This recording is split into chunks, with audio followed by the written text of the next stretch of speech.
सुप्रभात। आज हम BA B.Ed द्वितीय वर्ष के रीति काव्य की प्रथम इकाई केशवदास के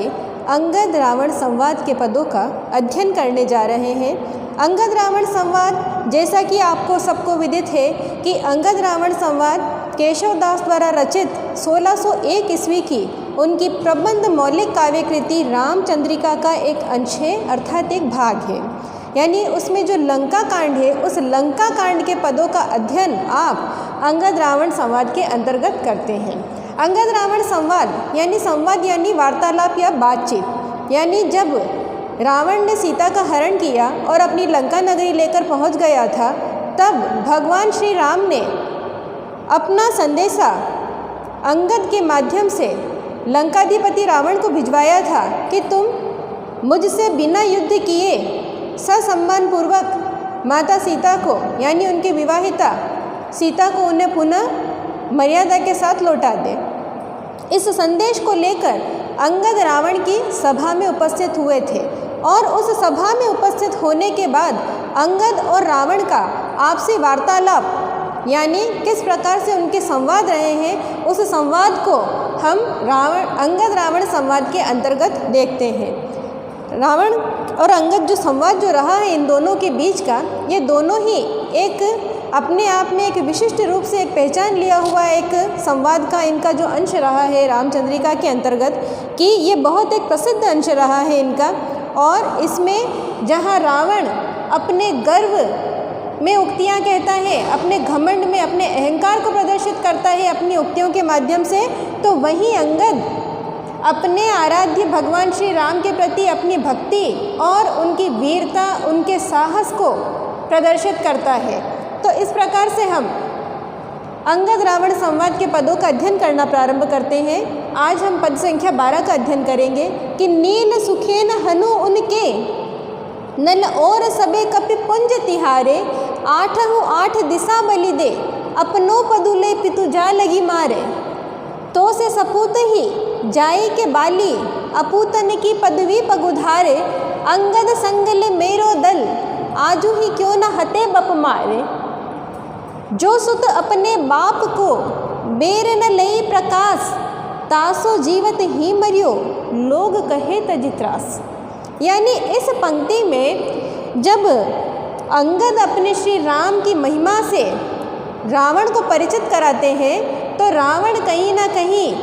अपने अहंकार के कारण भगवान श्री राम की महिमा को सुनकर सहन नहीं कर पाता है। तो वो क्या करता है कि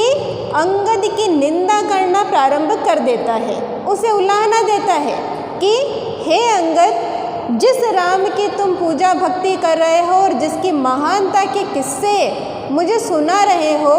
तुम क्या ये भूल गए हो कि उसी राम ने छलपूर्वक तुम्हारे पिता बाली का वध किया था और वो राम तुम्हारे पिता का हत्यारा है, और तुम ऐसे हत्यारे को सजा देने के बजाय, यानी सजा न देकर उसकी महिमा के गुणगान कर रहे हो, तो तुम्हें अपने आप पर लज्जित होना चाहिए। किसे कहा जा रहा है? रावण अंगद से कह रहा है। तो इसी प्रसंग को ध्यान में रखकर हम इस पद की व्याख्या करना प्रारंभ करते हैं कि नील सुखेन हनु उनके नल और सबे कपि पुंज तिहारे, यानी नील, सुखेन और हनुमान, हनु अर्थात हनुमान, इन सब कपि अर्थात बंदरों की सेना का एक समूह है जो लड़ता है किसके लिए? भगवान श्री राम के लिए। आठहु आठ दिशा बलि दे अपनो पदुले पितु जा लगी मारे, यानी उन वानरों की सेना से ही क्या होगा? मैं तो तुम्हें अपनी खुद की सेना देने के लिए तैयार हूँ। ये कौन कह रहा है? रावण अंगद से कह रहा है कि मैं तुम्हें अपनी स्वयं की सेना देने को तैयार हूँ, लेकिन तुम अपने आप को अंतर मन से तैयार कर लो अंगद कि अब तुम्हें अपने पिता के हत्यारे, अपने पिता का वध करने वाले श्री राम को तुम्हें अब सजा देनी है। तो रावण अंगद को कह रहा है कि आठहु आठ दिशा बलि दे, यानी आठों दिशाओं में घेर कर तुम क्या करो? राम की हत्या कर दो, सेना तुम्हें मैं प्रदान करूँगा, उस वानरों की सेना रखने वाले श्री राम को तुम मेरी शक्तिशाली सेना ले जाकर 8 दिशाओं से घेर कर क्या करो, मौत के घाट उतार दो, यानी उनका वध कर दो। अपनो पदुले, यानी वो तुम्हारा पद जो किसी और ने छीन लिया है, श्री राम ने सुग्रीव को दे दिया है, वो पद तुम पुनः प्राप्त कर सकते हो। और पितु जा लगी मारे, यानी खोया हुआ पद भी तुम्हें मिल जाएगा, सम्मान भी समाज में मिल जाएगा, तुम्हारे पिता के हत्यारे का वध भी तुम कर दोगे और तुम्हारे पिता को तुम न्याय दिला पाओगे। तो से सपूत ही जाई के बाली, अपूतन की पदवी पग उधारे। ताना दे रहा है रावण यहाँ पर अंगद को कि हे बाली, तुम अपने आप को वीर योद्धा कहते हो और वीर अंगद, हे अंगद तुम अपने आप को वीर कहते हो और वीर बाली के पुत्र कहते हो, तो क्या तुम ये भूल गए हो कि जैसा कर्म तुम कर रहे हो, अपने पिता के हत्यारे की जो तुम प्रशंसा कर रहे हो, उसकी महानता के गुण जो गा रहे हो, तो तुम्हारे जैसा पुत्र पाकर बाली आज स्वर्ग में मात्र लज्जित हो रहा होगा। लज्जित इसलिए हो रहा होगा कि तुम सपूत यानी अच्छे पुत्र की श्रेणी में नहीं आते हो, क्योंकि पिता के हत्यारे का तुम साथ दे रहे हो, राम का साथ दे रहे हो। तो से सपूत ही जाई के बाली, यानी तुम जैसा पुत्र पैदा करके बाली ने क्या पाई, अपूतन की पदवी पाई, यानी तुम जैसा बेटा उसका होता ही नहीं तो अच्छा रहता। कि अपूतन की पदवी पग धारे, यानी बाली आज स्वर्ग में मृत्यु के बाद भी तुम जैसा कुपुत्र पाकर क्या हो रहा है, लज्जित हो रहा है। अंगद संग ले मेरो दल, आजू ही क्यों ना हते बप मारे, यानी हे अंगद तुम्हारे में आज भी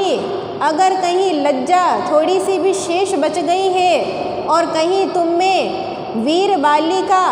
रक्त बह रहा है, तो तुम आज ही मेरा दल बल ले जाओ। राम की वानरों की सेना तो उसके आगे कहीं टिक ही नहीं पाएगी,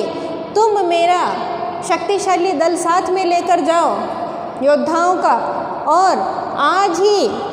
क्यों न हते बप मारे। बप मारे यानी तुम्हारे पिता की हत्या करने वाले हत्यारे उस राम का वध कर दो। जो सुत अपने बाप को, यानी जो बेटा अपने बाप का बेर न लई प्रकाश, यानी प्रकाश अर्थात दिन रहते हुए,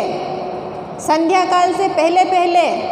तुम अभी के अभी, यानी तुरंत उसे शीघ्र जाने के लिए अंगद को रावण कह रहा है कि अगर तुम वीर योद्धा बाली के पुत्र हो और तुम्हारे मन में जरा भी इस बात का है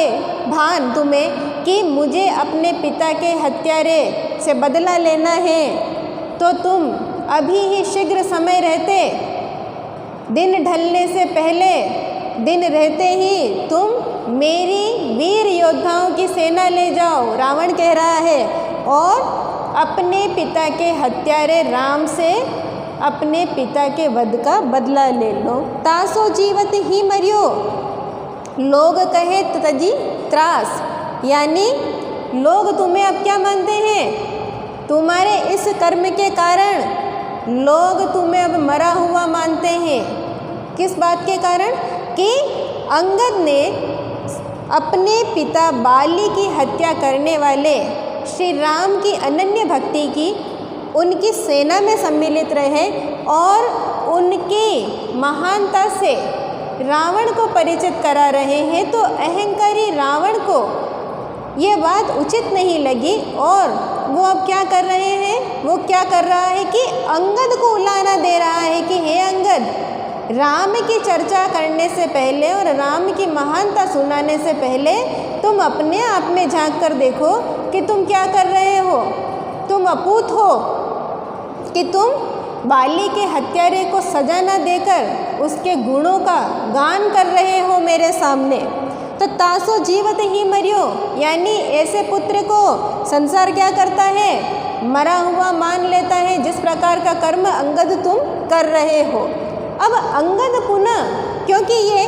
अंगद रावण संवाद है तो संवादों के अंश चलेंगे, इसमें आपको इस बात का विशेष रूप से ध्यान रखना है कि कुछ संवाद रावण कहेगा और उसका प्रत्युत्तर अंगद देंगे, और कुछ संवाद अंगद कहेंगे और उसका प्रत्युत्तर पुनः रावण प्रस्तुत करेगा। तो अब पुनः रावण की इतनी लंबी चौड़ी बात सुनने के बाद में अब अंगद उसे रावण को पुनः जवाब प्रस्तुत कर रहे हैं अपना, कि इनको विलगु न मानिए कही केशव पल आधु, पानी पावक पवन प्रभु, जो असाधु क्यों साधु। यानी अंगद के माध्यम से केशव कवि ने अपना नाम यहाँ प्रस्तुत करके इन पंक्तियों पर अपनी छाप लगाई है। यानी अंगद के माध्यम से केशव ने अपने मन की बात इस पद के इस अंश में प्रस्तुत की है। वो किस प्रकार है उसको अब हम समझने का प्रयास करते हैं कि अंगद रावण से कह रहे हैं कि इनको विलगु न मानिए, विलगु अर्थात अलग, कहीं केशव पल आधु, यानी एक क्षण के लिए भी, पानी पावक पवन प्रभु, जो असाधु तो साधु, यानी पानी, पावक यानी अग्नि, पवन यानी हवा या वायु, और प्रभु यानी ईश्वर, जो असाधु तो साधु, यानी जो व्यक्ति साधना करता है और जो एक सामान्य मनुष्य है, कि साधु के लिए भी और सामान्य संसारी के लिए भी इन चारों में, यानी प्रकृति के इन चारों अंशों में कोई फर्क नहीं पाया जाता। अच्छे को भी वे, या चाहे बुरा व्यक्ति हो, चाहे अच्छा कर्म करने वाला हो या चाहे बुरा कर्म करने वाला व्यक्ति हो, प्रकृति के ये चारों अंश जिससे प्रकृति का निर्माण हुआ है वो उन सब के साथ क्या करते हैं, एक समानता का भाव रखकर व्यवहार करते हैं, उनमें कहीं कोई अंतर नहीं पाया जाता। तो इन पंक्तियों के माध्यम से, ये पंक्तियाँ संवाद के रूप में अंगद ने रावण को इसलिए प्रस्तुत की कि इन पंक्तियों के माध्यम से वे राम की महानता बताने का प्रयास कर रहे हैं कि मेरे श्री राम किस प्रकार के हैं, कि मेरे श्री राम अच्छा व्यक्ति हो या बुरा व्यक्ति हो, अच्छा कर्म करने वाला हो या बुरा कर्म करने वाला हो, दोनों के प्रति समान दृष्टिकोण और समान भाव मेरे श्री राम रखते हैं। उर्सी अंगद लाज कछु, यानी अब रावण पुनः किसे जवाब प्रस्तुत कर रहा है, अंगद से कह रहा है कि उर्सी अंगद लाज कछु गहो, यानी हे अंगद, इतनी बड़ी बात मैंने कह दी और तुम उस पर लज्जित न हो रहे हो, तुम्हारे मन में जरा भी शर्म बाकी नहीं रही है, और तुम किस प्रकार के इंसान हो मुझे समझ में नहीं आ रहा कि इतने ताने कहने के बाद में और तुम्हारे सामने तुम्हारे मुंह पर सच्चाई कहने के बाद में भी तुम्हें जरा भी शर्म नहीं आ रही है। जनक घातक घात वृथा कहो, यानी जनक का पुत्र श्री राम जिसने तुम्हारे पिता को मौत के घाट उतार दिया, तुम्हारे पिता की हत्या कर दी, और उसकी कहानियाँ तुम बड़े अनुराग से यानी प्रेम पूर्वक मुझे सुना रहे हो, क्या तुम में जरा भी लज्जा शेष नहीं बची है अंगद। सहित लक्ष्मण शम ही राम ही संगरो, सकल बानर राज तुम्हें करो, यानी अभी भी समय है, मैं कह रहा हूँ तुम्हें कि दिन रहते हुए मेरी सेना ले जाओ अंगद, और लक्ष्मण सहित राम को घेर कर उनका वध कर दो, और तुम्हारी जो वानर प्रजाति है जिसका राजा बनाकर सुग्रीव को बिठा दिया है श्री राम ने अपनी मनमर्जी से, अपनी मनोवांछा से, तुम्हें वो वानर राज पुनः प्राप्त हो जाएगा, तुम अपनी प्रजाति के एकमात्र राजा बना दिए जाओगे। तो यानी इस पद में जो पद संख्या 12 का हमने अध्ययन किया है, इसकी जो पूर्व की जो पंक्तियां हैं, इन पूर्व की 5 पंक्तियों में अंगद रावण का जो वार्तालाप चला है उसमें रावण अंगद को उलाना दे रहा है कि तुम कैसे पुत्र हो अंगद, कि तुम्हारे कारण तुम्हारे पिता बाली को स्वर्ग में भी लज्जित होना पड़ रहा होगा, और तुम सपूत नहीं हो, तुम कपूत की पदवी में आते हो कि तुम अपने पिता के हत्यारे का साथ दे रहे हो और पिता विरोधी कृत्य कर रहे हो। दूसरी पंक्ति जो वापस जो संवाद है यहाँ पर अंगद का, वो अंगद जो रावण से कह रहे हैं उसमें पुनः राम की महानता है कि श्री राम अच्छा व्यक्ति हो या बुरा व्यक्ति, दोनों में किसी प्रकार का भेद नहीं करते, और अगर ऐसे व्यक्ति का मैं साथ दे रहा हूँ, ऐसे श्री राम का मैं साथ दे रहा हूँ, तो अंगद का मानना है कि मैं कहीं भी लेश मात्र भी क्षणिक भी गलत या नीति विहीन कर्म नहीं कर रहा हूँ। अंतिम पंक्तियों में जब रावण पुनः अंगद से कह रहा है कि तुम्हें अपने आप पर शर्म आनी चाहिए अंगद, तुम आज भी मेरी सेना लेकर, यानी कहीं ना कहीं रावण राम के विरुद्ध अंगद को भड़काने का और उकसाने का कार्य कर रहा है कि कहीं जाकर अंगद उनकी बातों में आ जाए और रावण की बात मान ले, उसकी सेना लेकर जाए और राम से बदला लेने के लिए तत्पर हो जाए। किंतु रावण के इन बातों का, इन व्यर्थ के तानों का अंगद पर लेश मात्र भी प्रभाव नहीं पड़ता है और वो श्री राम भक्ति में ही डूबे रहते हैं। पद संख्या 13 का हम अध्ययन करते हैं कि शत्रु सब मित्र हम चित्त पहचान नहीं, दूत बीधि नुत कबहु न उर आ नहीं, आप मुख देखी अभिलाष अभिलाष हूँ, राखी भुज शीस सम और कह राख हूँ, महामीच उदासी सदा पाई धोवे, प्रतिहार वे के कृपा सुर जोवे, छपानाथ लीने रहे छत्र जाको, करेगो कहाँ शत्रु सुग्रीवता को, सका मेघमाला सिखी पाककारी, करे कोतवाली महादंडधारी, पड़े वेद ब्रह्म सदा द्वार जाके, कहाँ बापुरो शत्रु सुग्रीवता के। प्रस्तुत पद में अब यहाँ पर हम देखते हैं कि अंगद और रावण का संवाद तो चल ही रहा है, वो तो उसका मूल भाव है, लेकिन अब अंगद रावण से कह रहा है कि तुमने मुझे उकसाने का प्रयास तो कर लिया, जो पूर्व पद में अभी हमने अध्ययन किया कि तुमने मुझे उकसाने का प्रयत्न तो कर लिया, लेकिन अब मेरे मन से तुम अपने विषय में सुनो रावण कि मैं तुम्हें किस प्रकार का व्यक्ति देखता हूँ। तुम मेरे भले के लिए कह रहे हो ना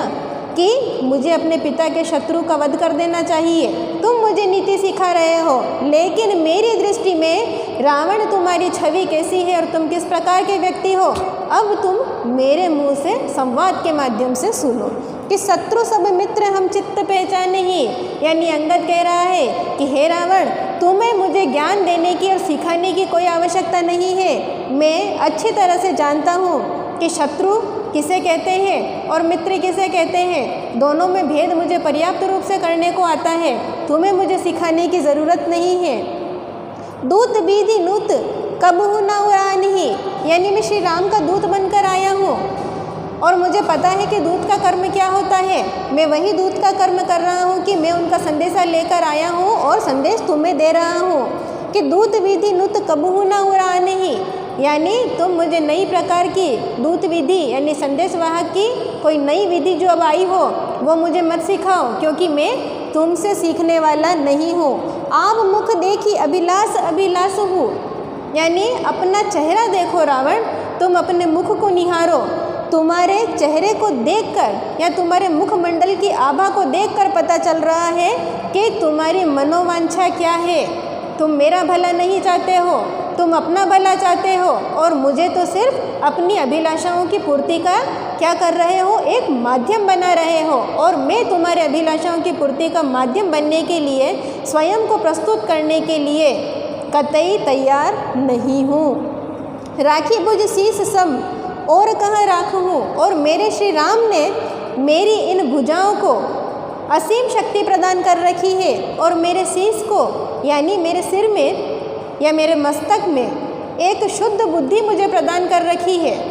मुझे किसी और से ज्ञान लेने की आवश्यकता नहीं है। मेरे श्री राम ने मुझे शुद्ध सात्विक बुद्धि प्रदान कर रखी है, मुझे सही गलत का ज्ञान है और मेरी भुजाओं को मेरे श्री राम ने इतना अधिक बल प्रदान कर रखा है कि मैं अपने शत्रु से, मुझे किसी सेना की आवश्यकता नहीं है, मैं अकेला ही उनके लिए पर्याप्त रहूँगा और शत्रुओं के दल को मैं एक क्षण में नष्ट करने में तत्पर हूँ मेरे श्री राम के आशीर्वाद के कारण। महामीचु दासी। अब इन पंक्तियों में रावण पुनः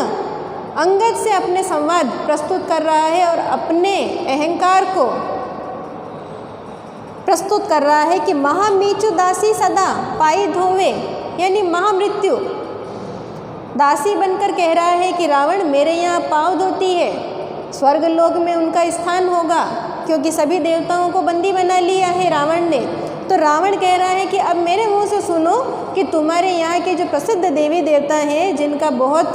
गुणगान किया जाता है, जिनकी यश और कीर्ति है, जिनकी ख्याति है, उनकी क्या स्थिति है कि महामृत्यु दासी सदा पाई धोवे, यानी महामृत्यु क्या करती है, दासी बनकर मेरे तो पाँव धोने लग गई है। तुम्हारे यहाँ डरते होंगे लोग, लेकिन वो मुझसे डरती है और मेरे यहाँ मेरे पैरों को धोती है।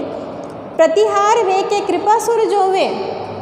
यानी देवता क्या करते हैं, प्रतिहारी बनकर, द्वारपाल बनकर मेरी कृपा दृष्टि पाने की अभिलाषा मन में रखते हैं। मेरा संकेत, मेरा आदेश पाने की मन में इच्छा रखते हैं कि जैसे ही मेरा आदेश हो और वे अपने कर्म करना या कार्य करना प्रारंभ कर देवें। छपानाथ लीन्हे रहे छत्र जाको, छपानाथ यानी चंद्रमा के लिए कहा गया है कि चंद्रमा यश और ख्याति का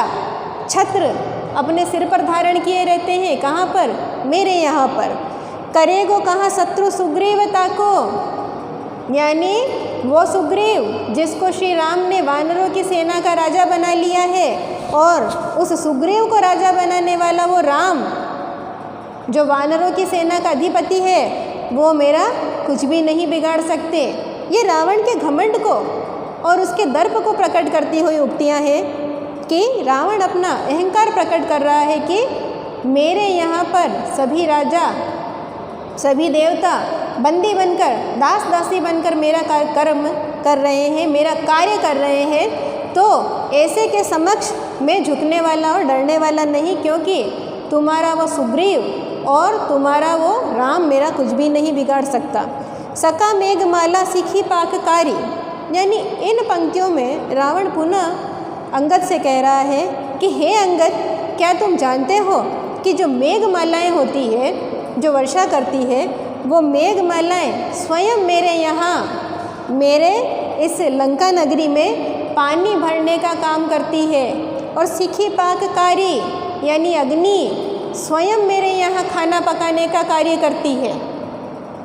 उन देवी देवताओं को स्वर्ग लोक में विशेष सम्मान दिया जाता है, लेकिन मेरे यहाँ तो उनका जो कर्म निर्धारित है वो स्वयं दास बनकर वो कर्म खुद ही कर रहे हैं। करे कोतवाली महादंडधारी, यानी यमराज के लिए यहाँ कहा गया है कि समस्त संसार को मृत्यु लोक तक पहुँचाने के लिए जिसके नाम से ही लोग डरते हैं, उस यमराज को जो दंड नायक बनकर दंड देता है, मृत्यु का दंड लोगों को देता है, वो दंड नायक स्वयं मेरे यहाँ मुँह झुकाए एक कोतवाल का काम करता है। पड़े वृद्ध ब्रह्मा सदा द्वार जाके, यानी वो ब्रह्मा जी जिनकी स्वर्ग लोक में विशिष्ट रूप से ख्याति है, वो ब्रह्मा क्या करते हैं, एक स्थान पकड़कर मेरे यहाँ बैठे हुए हैं और चारों वेदों का गुणगान करते रहते हैं, चारों वेदों का निरंतर अध्ययन करते रहते हैं। कहाँ बापुरो सत्रीव सुग्रीव ताके, यानी तुम्हारा सुग्रीव और सुग्रीव को राजा बनाने वाला राम, यानी सभी देवी देवताओं की मैंने अपने लंका में ये स्थिति कर रखी है और सभी मुझसे डरते हैं, सभी मुझसे भयभीत हैं, सभी मुझे यहाँ का राजा मानकर मेरे आदेशों का पालन कर रहे हैं। वो ऐसे शक्ति संपन्न रावण के समक्ष तुम्हारे वानर सेना का राजा सुग्रीव और उस सुग्रीव को राजा बनाने वाला राम मेरा कुछ भी नहीं बिगाड़ सकते। इसीलिए तुम उनकी महानता के किस्से मुझे सुनाना बंद कर दो। आज के लिए इतना ही, धन्यवाद।